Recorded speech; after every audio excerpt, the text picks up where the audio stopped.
Oi, minha gente, boa tarde. Vamos dar início, né, a mais uma palestra aqui da Loja Teosófica Estrela do Norte. E hoje o assunto que eu trouxe é esse aí, que vocês estão vendo, os arcanos maiores do tarô, segundo Mebes. Esse livro me foi apresentado por uma amiga há uns 15 anos atrás, 12, 13, mais ou menos. Eu já o li 2 vezes e eu acho ele assim tão importante esse assunto, sabe? Eu aprendi a começar a entender um pouquinho isso aí. E Mebes, esse rapaz aí, ele foi retratado nessa época, ele tinha apenas 19 anos. Ele é considerado, eu considero, não sei se de fato é, mas pelo conhecimento que ele trouxe, né, nesses 2 livros dele, Os Arcanos Maiores do Tarô e Os Arcanos Menores do Tarô, pela profundidade do assunto, eu assim o considero, sabe, um ocultista, no verdadeiro sentido da palavra. Então, esse livro que foi escrito a primeira vez por ele em 1912, por aí, foi lançado como fosse uma verdadeira enciclopédia do ocultismo. Recebeu esse título, a Enciclopédia do Ocultismo. Então, mas quem é que foi Geomebs? Que é esse o nome que aparece na capa, né? Geomebs. É chamado de Gregory Otonovic Mebis. Ele nasceu em 1868 na Letônia, Rússia, né? Ele foi líder da maçonaria russa, bem como do martinismo e da Rosa Cruz. Ele também era astrólogo. Ele fundou e dirigiu a escola iniciática do esoterismo ocidental, né, que lá na Rússia não havia um local, né, onde esses estudos esotéricos fossem feitos. Em sua vida externa, ele foi professor de francês e de matemática em 2 das melhores escolas lá de São Petersburgo, que na época era a capital da Rússia. Em 1912, ele prevendo a tempestade que se abateria pela Rússia, né, ele concordou que as lições sobre os 22 arcanos maiores do tarô fossem publicadas. Aí, como eu disse, com o título de Enciclopédia do Esoterismo. E, assim, tem muitas peripécias, sabe, até chegar aqui no Brasil.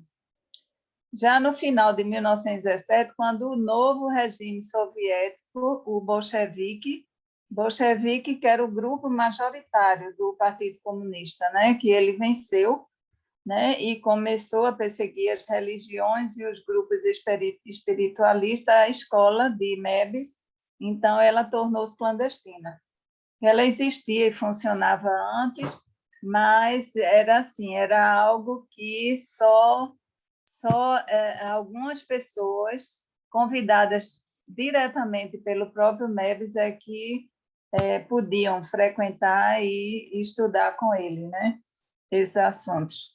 E até dentro dessa escola iniciática, haviam 2 círculos. O círculo daquelas pessoas que ele convidava, né, que era aberta para todas essas pessoas, não era aberto para o público, só os convidados dele, e tinha o círculo interno, que era para aquelas pessoas que mais se destacavam e mais assim se tornavam, pode-se dizer, um discípulo mesmo da linha do pensamento. Em 1926, né, eles estavam funcionando clandestinamente desde 1917, mas devido à imprudência de um de seus discípulos, a escola e o domicílio de seus membros foram invadidos pela KGB, seus documentos destruídos e aqueles que estavam ligados à escola foram presos. inclusive o próprio Mebel, né, que ele foi deportado para um gulag na sub-região do Ártico, onde faleceu poucos anos depois. Para você ver como a coisa é séria, né, a política, né, quando se envolve nesses assuntos.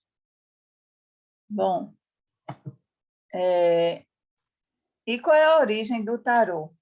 A origem do tarô, de acordo com a tradição, os sacerdotes de Mênfis, lá no Egito, prevendo a queda da civilização egípcia, ocultaram seus conhecimentos sob a forma de um baralho, que hoje em dia é conhecido pelo nome de tarô, e o legaram aos profanos, sabendo que, devido ao hábito do jogo, tais conhecimentos não se perderiam e chegariam à posteridade. Então, esses sacerdotes, né, ao contrário de outros que escondiam, que camuflavam, faziam códigos, colocavam em cavernas ou em subterrâneos, essas coisas todas, em criptas, eles não, ele diz, vamos trazer o conhecimento oculto todo e, através das figuras, transformar num jogo, e esse jogo, então, vai se perpetuar, vai se tornar algo comum, né?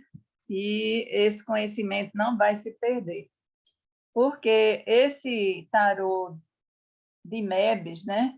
Os arcanos maiores e os menores de Mebes, ele não se presta a adivinhações. Não é um tarô adivinhatório, é um tarô iniciático. Então, os arcanos maiores do tarô, eles encerram a gama total do ocultismo. Então, se a pessoa quiser realmente entender um pouco sobre o que é ocultismo, no verdadeiro sentido da palavra, repito mais uma vez, não essas coisas de feitiçaria, de bruxaria, não, é o ocultismo porque também tem essa parte mágica, né?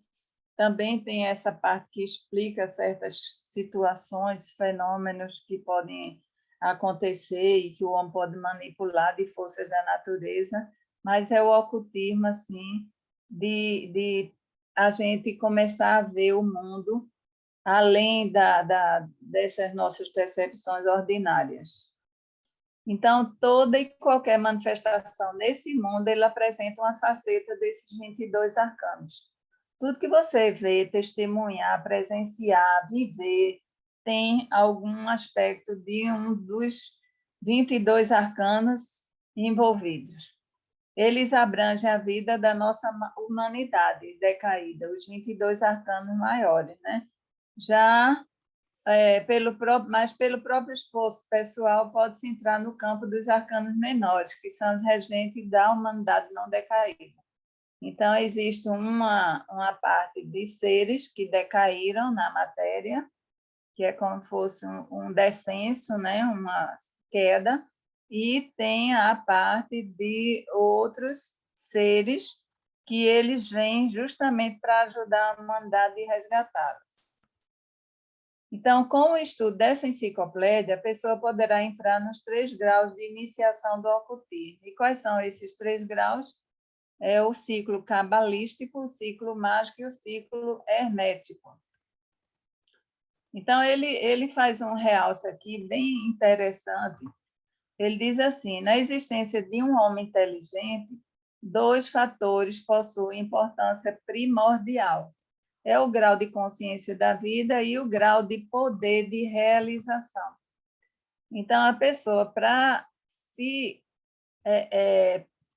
ter uma existência realmente assim harmoniosa, feliz, progressiva e evoluindo sempre para o alto e para frente, então a pessoa tem que ter uma inteligência de tal forma que ele tenha consciência, um mínimo, do que seja a vida, como se comportar na vida, né?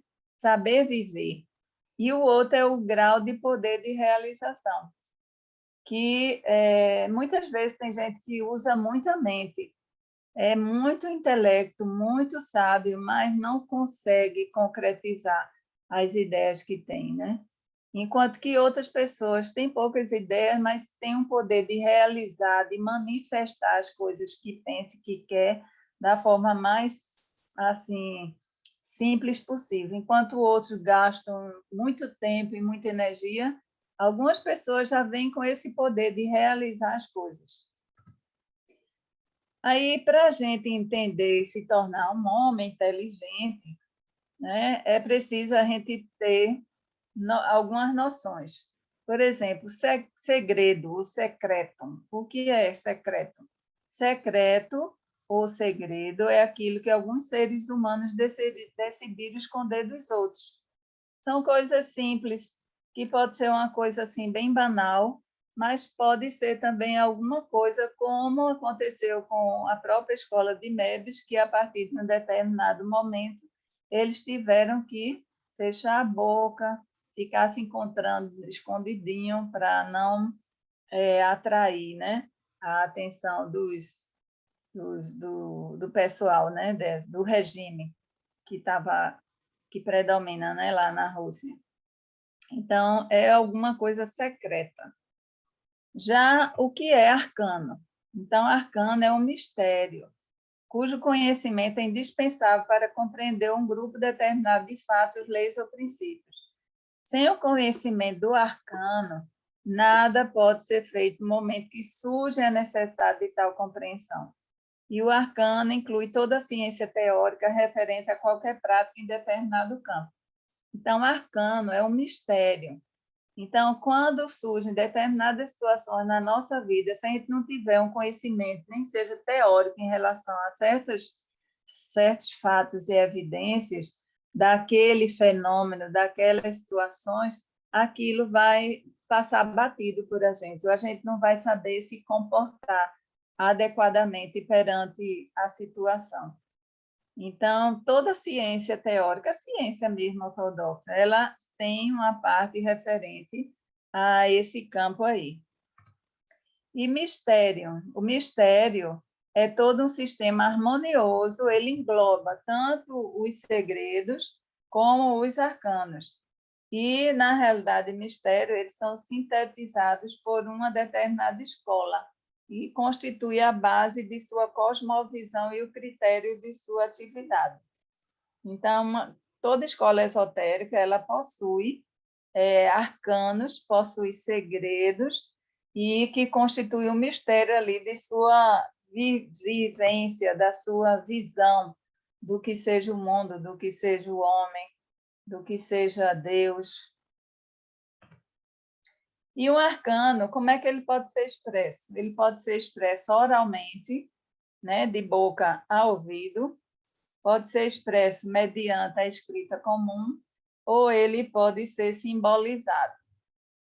Podemos distinguir 3 tipos de simbolismo. O simbolismo das cores, que é utilizado principalmente na iniciação da raça negra. Tem a iniciação dos quadros ou figura geométrica, que constitui o acervo da raça vermelha. E tem o simbolismo dos números, que é característico da raça branca. Então, quando a gente vê aqui a raça negra, como fosse a lemuriana, a raça vermelha, como fosse a atlanta, e a raça branca é a atual. Que, na realidade, a teosofia, quando fala em raças, o esoterismo, né, de um modo geral, ele não está se referindo à cor da pele, embora a gente tenha que usar essa denominação, raça negra, mas é como fosse a raça da Lemúria, né? A geométrica, você vê que os índios, eles gostam muito, né, de fazer aquelas figuras, aqueles símbolos, tudo mais. E a raça branca, então, tudo é número, né? Tudo tem que ser pesado, medido. O tarô dos boêmios, então, ele junta em um baralho os 3 tipos de apresentações simbólicas. Boêmio, porque surgiu lá na Boemia, na área da Espanha, mas considerado todo o tarô, que hoje em dia a gente vê, os tarôs, as cartas do baralho do tarô, eles encerram essas 3 características. encerra a característica das cores, das figuras e de números, como nós vamos ver daqui a pouco. Então, o tarô ele pode ser considerado como um alfabeto iniciático. Então, quando você estuda tarô, você está entrando no campo, como fazendo analogia com a escola, na alfabetização. Ele é iniciático, ele é uma coisa profunda, mas, ao mesmo tempo, é como se fosse você está sendo alfabetizada dentro da escola do ocultismo, né? É a maior, assim, a série mais importante é a alfabetização, mesmo para nós, né, que somos aqui do mundo, né, profano. Se você não for bem alfabetizado, não souber ler, escrever, não souber os números, então você não segue adiante, né? Então, a série mais importante da vida é a alfabetização. Do mesmo jeito, o tarô, ele é considerado assim, um alfabeto iniciado. É a alfabetização dentro do campo do ocultismo. Então, os 22 arcanos maiores, eles correspondem aos 22 hieróglifos do alfabeto hebraico, e a cada letra é atribuído um valor numérico definido. Os detalhes e matizes das cores constituem comentários complementares a essas cores, mas sempre sob a divisa da raça branca. Tudo por número, medida e peso. E, assim, hoje eu quero esclarecer que eu só irei fazer essa introdução e falarei também do arcano 1, e darei continuidade assim, espaçadamente, né? Então, o arcano 1, a letra hebraica é Aleph, o nome comum é o mago, e o valor numérico é 1. Então, vamos fazer uma análise, né, aqui da figura. Você está vendo aqui um turbilhão de cores, né? Predominando mais azul. Abaixo tem o campo, né? Como fosse a terra, com flores, com serras. E no alto, esse homem, um homem em pé, ele está em pé. A figura masculina, então, é um ativo, é um homem ativo, um ser ativo. E diante dele tem uma mesa cúbica. Essa mesa cúbica tem sobre ela 3 objetos, que é uma moeda, uma espada e um cálice. E observando a figura, você vê que ele tem uma fita dourada na cabeça, com um véu que se estende para trás, ele está olhando para frente. Tem o símbolo do infinito acima da cabeça, e ele está empunhando com o seu braço esquerdo um fragmento, né, de madeira. Se você observar direitinho, você vai ver 4 topos, né, ali.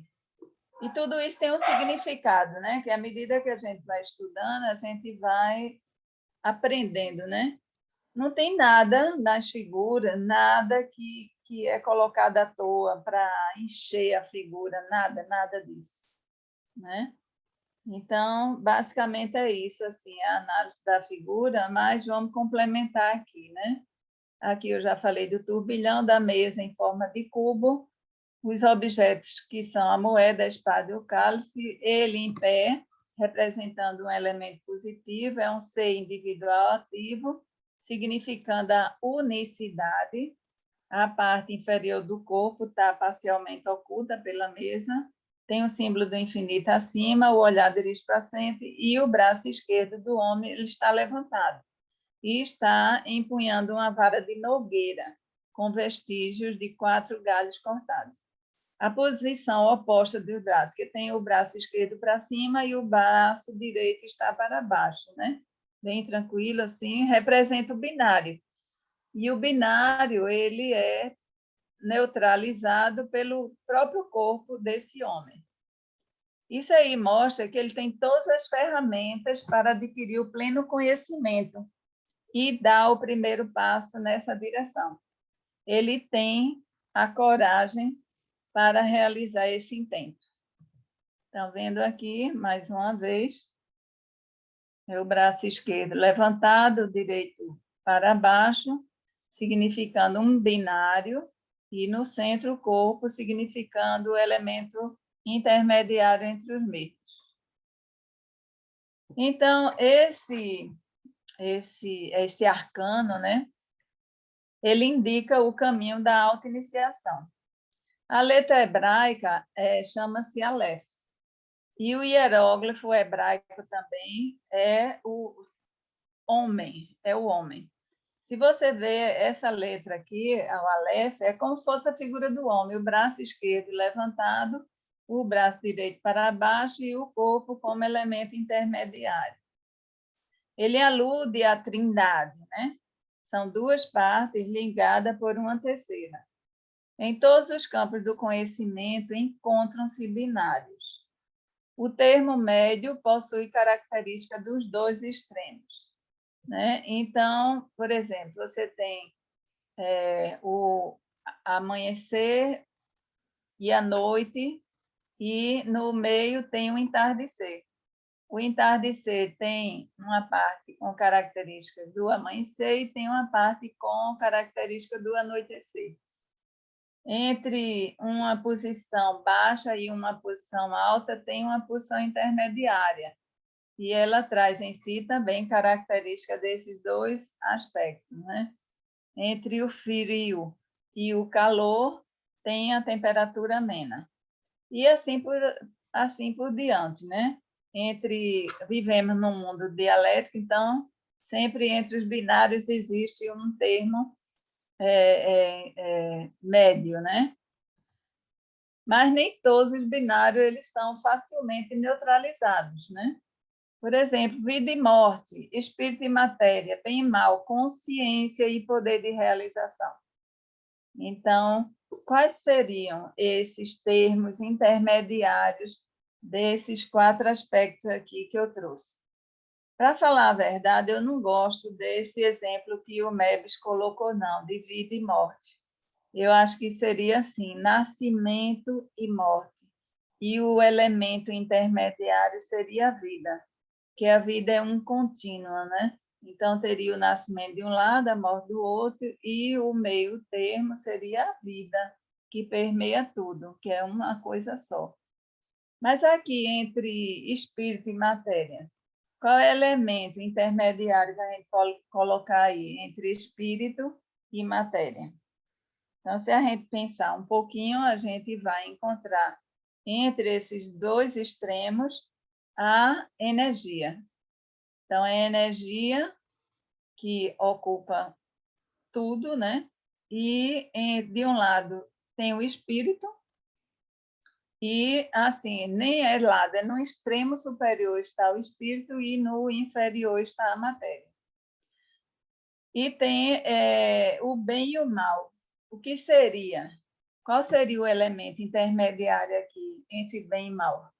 Quando eu vi a primeira vez esse binário, eu pensei assim, entre bem e mal deve ser a justiça, né? Então, a justiça permearia, iria distinguir, né? E iria equalizar as situações onde a gente precisasse se posicionar, agir com justiça, não agir para ser bom, não agir de forma maldosa, mas agir com justiça, de forma equânime.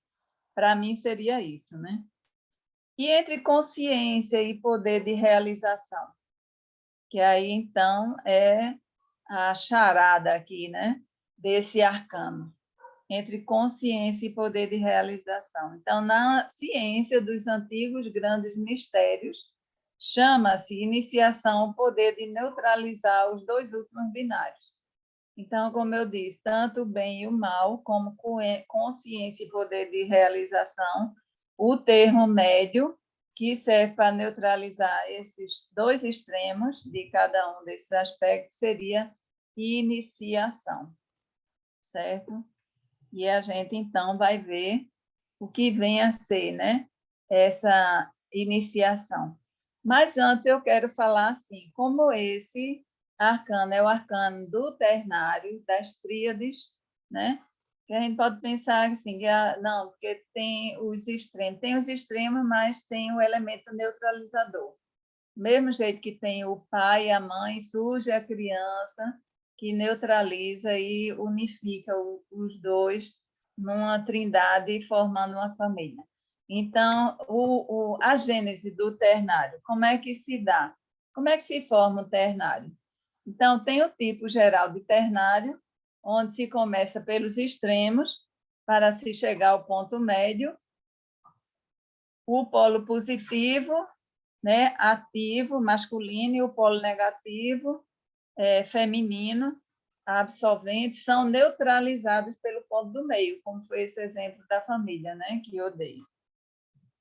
E tem o ternário do grande arcano, que ele pode começar apenas com um elemento, que geralmente é o termo do meio, e, pela sua divisão, determinar os seus polos. Então, aqui na figura, a gente vê todos esses triângulos, que são negros, a gente vê que ele tem a origem num ponto comum. E esse ponto comum, então, ele se divide em dois, né? Um do lado direito, positivo, ativo, um do lado esquerdo, negativo, feminino. E se você considerar o branco como um triângulo invertido, você vai ver que esses triângulos brancos, eles têm um polo positivo, outro negativo, que se neutraliza no ponto mediano. Então, como chegar a se obter resultados? Porque nós vimos logo no início que o que distingue, né, um homem comum de um homem inteligente é o grau de consciência de vida que ele tem e o grau de poder de realizar as coisas que ele quer. Então, como chegar a se obter resultados? Usando algumas analogias para se chegar ao simbolismo. Então, a gente sempre tem que usar, enquanto a gente estiver sempre nesse plano aqui, num tão inferior ainda, usando nossa mente concreta, a gente tem que apelar, né, para as analogias até chegar ao simbolismo, que é uma linguagem mais evoluída, né? Então, esse arcano 1, ele é, ao mesmo tempo, o arcano da individualidade e o da unicidade, né? Então, como é que vem a ser isso, né? Ele nos ensina que as individualizações existem, mas que elas, em nome da vida, passam a ter uma vida corporativa, não considerando os pequenos interesses particulares de cada uma de suas unidades. Aí vamos pensar aqui assim, um grupo de pessoas que têm afinidades, elas se unem, formam um grupo, e esse grupo, então, passa a ter uma vida em comum, né? Como fosse uma família, como fosse uma comunidade, e, a partir daí, aqueles pequenos interesses particulares de cada um, que são próprios, as suas preferências, elas passam a ser suplantadas em nome de um bem maior, que sirva para toda a corporação. Mas a gente também pode, por analogia, ter esses outros exemplos aqui. Por exemplo, um grupo de átomos, ele se individualiza na forma de moléculas. Várias células, elas se unem e formam um órgão. Os órgãos, por sua vez, agrupam-se, formando um organismo, um ser. E ele diz mais, né? Todos os reinos orgânicos do planeta, incluindo o reino mineral, eles juntos formam uma manifestação individual e viva chamada planeta. Um grupo de planetas constitui um sistema planetário e assim por diante até o infinito. Né? O infinito é assim, a chave que abre um monte de mistério, né? Quando você começa a pensar sobre ele.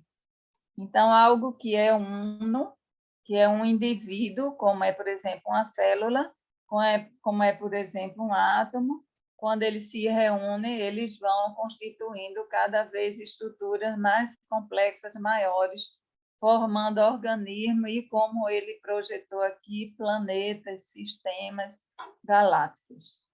Então, ele é um, uma coisa só, e, ao mesmo tempo, existem várias vidas, né, ali compondo aquele ser. Então, como é que a gente pode adquirir, né, esse poder de realizar as coisas? Em busca do poder realizador. Então, na atividade do homem, percebemos esse grande binário. O homem, no seu dia a dia, né? Ele é espírito e matéria, né? Ao mesmo tempo. E então o homem espiritualmente, ele vive no plano das ideias e ele expressa-se no plano físico, onde as percepções se realizam pela reação dos sentidos aos objetos, né? O professor Laércio do Egito chamava os nossos sentidos, nossos órgãos sensitivos, como detectores biológicos de vibração. Então, cada um dos nossos sentidos, eles atuam numa faixa específica do espectro eletromagnético. E ele traz essas impressões que são captadas para o nosso cérebro, onde são decodificadas em imagens e outros, né, atributos. O que poderá constituir, então, a passagem do plano das ideias para o plano dos objetos concretizados? O que é que vai fazer com que aquelas coisas que a gente pensa um dia se realizem, se concretizem, né, e se realizem? Então, o plano no qual a energia determina as formas. Se a gente passar para o campo da Cabala, né, então tem o plano Azilut, Beriá, Yetzirá, Assirá, né? Então, o plano Azilut seria o plano das ideias, depois tem o plano das formações, depois das manifestações, depois da concretude das coisas. Então, é espírito, energia e matéria, ou então ideias. Você pensa em alguma coisa, você forma primeiro na mente aquilo que você quer, até surgirem, né, os objetos materiais, as coisas, os seres e tudo mais. E o plano intermediário entre o mental e o físico chama-se astral. Já é bem conhecido nosso, né? A passagem do mental ao astral, ele se faz pelo processo de condensação progressiva das ideias. E existe, sabe, uma lei que coordena isso tudinho. Então, a passagem daquilo que você pensa, né? Você vai visualizando, você vai mentalizando aquilo que quer, aí isso então vai se condensando progressivamente as ideias no plano astral, e pela condensação do astral ele pode até modificar as propriedades das moléculas, dos átomos, a configuração da substância aqui, dos elementos, melhor dizendo, aqui do nosso plano físico. Então, da visualização de ideias em imagens ou formas, mantendo-as né, na imaginação, essas formas condensam-se no astral e manifestará a ideia ou aquilo que a pessoa estava tanto desejando. E ele tem um axioma alquímico, né? O Mebes ensina que para fazer ouro é preciso ter ouro. Então, você quer e deseja muito uma coisa, você tem que ter algum substrato, né? Ou como ele diz aqui, né? Ele diz aqui, essa é a lei que rege a maioria dos processos que tem lugar no campo das manifestações realizadas. Ele diz assim, é suficiente que tomemos um ponto de apoio nas realizações já existentes. Então, tem algo aqui, então quer fazer ouro, quer fazer de chumbo ouro, mas você tem que ter um pouco de ouro. Isso aqui eu estou fazendo uma analogia assim, bem rasteira, sabe, gente? Mas, assim, para você trazer do campo das ideias, passando por astral até a manifestação no plano físico, você tem que ter um ponto de apoio para que aquelas coisas se realizem. A primeira coisa é você ter a ideia. O que é que você quer? Depois você ficar condensando essa ideia, moldando, visualizando, imaginando, né? Persistindo nisso aí, e buscar os pontos de apoio das realizações que você quer que venham aqui à tona, né? Aí ele diz assim, a gente não sabe como é que esse mecanismo da coagulação ocorre, mas mas existe uma máquina. Ele diz assim, existe a máquina, né? Tem a máquina, ela já existe. Você não precisa saber construir a máquina mais não. Ela já está aí. Então você utiliza apenas esses pontos. Mente, né? Condensa a ideia na mente, condensa a visualização no plano astral, no seu desejo, no seu íntimo, com vontade, né? E com a intenção mesmo que aquilo se concretize e realize, e que tenha um ponto de apoio. Esse ponto de apoio pode ser o quê? Vamos dizer assim, que você deseje muito passar em um concurso. Então, o seu ponto de apoio não vai ser você só ficar imaginando e visualizando uma nota alta. Você tem que ter ali os seus livros, as suas apostilas, as suas pesquisas. Então, você tem que dar esse pontapé, né? Ficar só no plano das ideias. Senão você não vai se tornar um homem realizador. Você vai se tornar apenas um homem mental. Então, você tem que ter uma base física onde essa ideia ela vai ser concretizada. Então, para isso, é importante sabermos, aí veja só, as esferas dos planos de manifestação, elas se interpenetram. Tanto o mental, o astral e o físico, eles estão interpenetrados, né? Não existe, assim, uma divisão estanque. Aqui o plano físico vai até aqui. Termina o plano físico, aí começa o astral, depois o mental. Não, eles estão, assim, como que num degradê, né? Um interpenetrando no outro. Para você ver, aqui no plano físico, a gente tem o físico, que são as estruturas sólidas, tem o físico da estrutura líquida, tem no gasoso, tem o físico como fogo, né, como ar, tem o físico também como etéreo, a gente aprende isso na teosofia, tem o etéreo, então tem 7 divisões dentro do próprio plano etéreo. E o plano etéreo, mesmo que a gente não veja com os nossos sentidos ordinários, ele faz parte do nosso plano físico. Então, há uma interpenetração do plano astral no plano etéreo, e do plano astral no plano mental, e o mental também no plano astral, aqueles que estão nos limites. Então, não há como o plano mental já se interpor ao plano físico. Tem que passar pelo mental e do astral, aliás, o mental faz um degradê no astral, e o astral, então, condensa a ideia e traz para o mundo da manifestação. Então, devemos saber que há entidades, e aqui é outra coisa importante, existem entidades, né, que habitam esses planos, conhecidas sob o nome de anjos, dentro dos limites do plano mental, espíritos diretores no plano astral e os nossos tão conhecidos elementais, aqui no nosso plano físico. E a cada um cabe uma função.